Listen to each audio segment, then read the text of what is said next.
Bonjour et bienvenue dans cette vidéo tutoriel dédiée à la fonction insertion dynamique de Nuage 2D.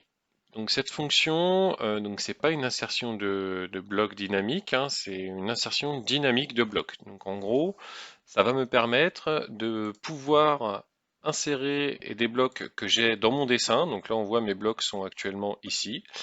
De pouvoir aller les choisir dans une liste. Donc soit je rentre le nom, soit j'indique dans une liste ici. Donc j'ai la liste des blocs qui apparaît. Donc là par exemple je vais insérer mon WC. Et ensuite je vais pouvoir choisir la position où je souhaite l'insérer. Donc là vous voyez le bloc suit mon curseur.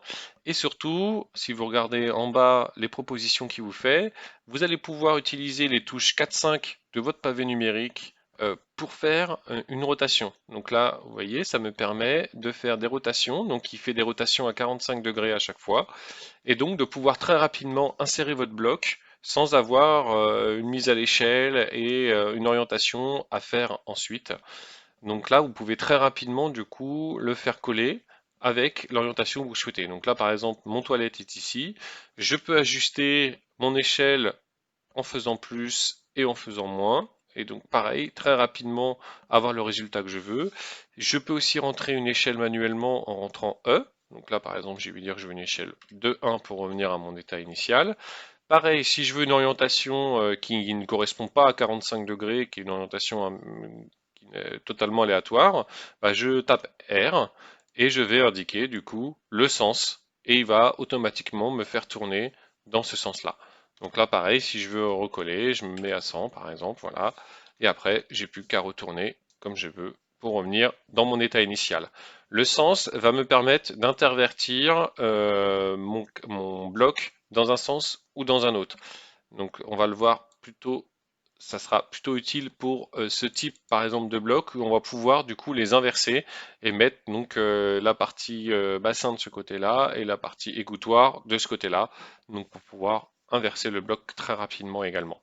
Alors cette fonction inversée par contre ne fonctionne que si vos blocs permettent la mise à l'échelle, puisque du coup on a la possibilité quand on crée un bloc de rajouter des options. Donc soyez vigilant à ne pas cocher l'option ne pas autoriser la mise à l'échelle, sinon ce ne sera pas possible d'inverser le bloc. On pourra toujours le réduire et l'augmenter, mais on ne pourra pas du coup intervertir, enfin changer le sens du bloc.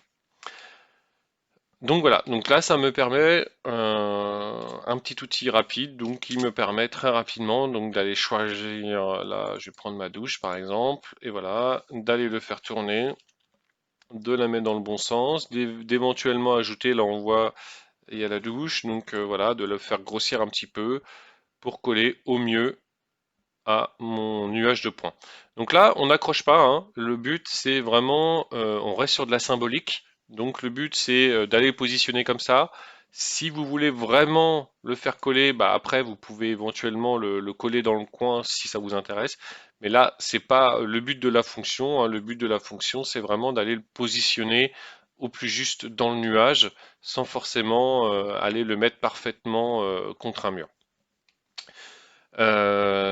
Donc voilà pour la fonction insertion dynamique de bloc, hein, donc qui fonctionne avec tous les types de blocs, hein, donc en fonction de ce que vous avez besoin, même si ça va être plutôt pour les sanitaires que ça va être utile, vous pouvez éventuellement l'utiliser pour toute autre chose en fonction de votre besoin. Donc voilà, petite fonction, mais qui peut vous faire gagner beaucoup de temps en fonction de votre besoin en termes d'insertion de bloc. Voilà, j'espère que cette vidéo vous a plu. Je vous dis à bientôt et au revoir.